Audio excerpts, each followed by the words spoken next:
अगर मैं आपसे कहूं कि केरला जहां दशकों से बीजेपी एक सीट के लिए भी संघर्ष कर रही थी, वहीं अब एक ऐसा साइलेंट पॉलिटिकल शिफ्ट शुरू हो चुका है जो आने वाले चुनाव में पूरी तरह से तस्वीर बदल सकता है। जी हाँ, वही केरला जहां मुकाबला हमेशा लेफ्ट वर्सेस कांग्रेस के बीच रहा, जहां बीजेपी को आउटसाइडर माना गया और जहां हर चुनाव में एक ही कहानी दोहराई जाती है। लेकिन अब कहानी बदल रही है और धीरे धीरे बिना शोर के।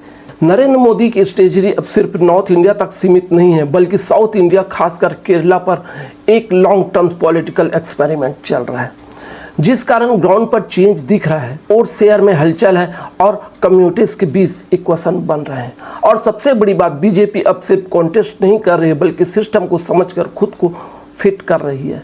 लेकिन असली सवाल यही है, क्या अब ये सिर्फ प्रिपरेशन है या सच में बीजेपी केरला के लिए विनिंग फॉर्मूला तैयार कर लिया है? क्या आने वाले सालों में केरला की पॉलिटिक्स जो आज तक सिर्फ दो एलियंस के बीच फंसी हुई थी, अब 3 हिस्सों में बंटने वाला है? और सबसे बड़ा सवाल, क्या नरेंद्र मोदी का साउथ मिशन केरला में इतिहास लिख सकता है? ये भी एक लंबा लेकिन अधूरा एक्सपेरिमेंट बनकर रह जाएगा। अगर केरला पॉलिटिक्स ग्राउंड रियलिटी की बात करें तो केरला की राजनीति भारत के बाकी राज्यों से काफी अलग रही है। यहाँ मुख्य मुकाबला हमेशा से 2 अलियांस के बीच रहा है। एलडीएफ डेमोक्रेटिक फ्रंट, जिसमें कम्युनिस्ट पार्टी ऑफ इंडिया मुख्य भूमिका में है, और यूडीएफ यूनाइटेड डेमोक्रेटिक फ्रंट, जिसमें इंडियन नेशनल कांग्रेस का दबदबा है।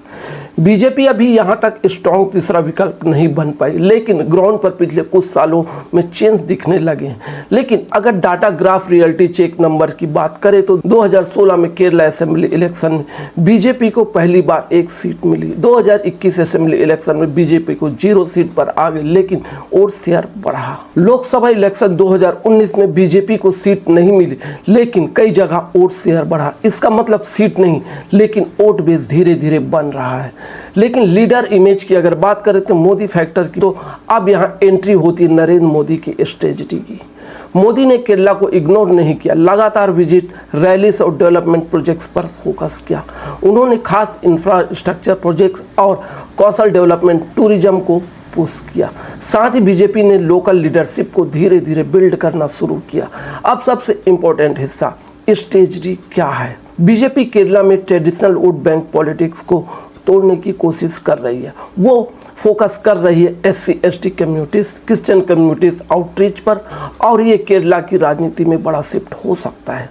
बीजेपी यहाँ विकास का मेन एजेंडा बना रही है। मैसेज क्लियर है, आइडियोलॉजी नहीं, डेवलपमेंट पर वोट करो। बात करें उनके सोच की तो थर्ड अल्टरनेटिव बनने की कोशिश। अभी तक फाइट LDF व UDF पे थी, बीजेपी खुद को तीसरा मजबूत विकल्प बनाना चाहती है। अगर वोट स्प्लिट हुआ, बीजेपी को फायदा मिल सकता है लॉन्ग टर्म में।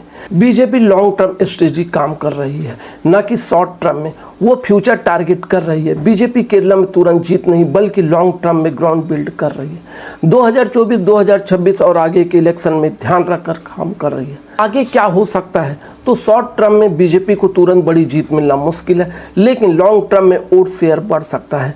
1 से 3 सीट जीतने की संभावना बन सकती है। और सबसे बड़ा बदलाव केरल की पॉलिटिक्स में 2 पार्टी से 3 पार्टी हो सकती है।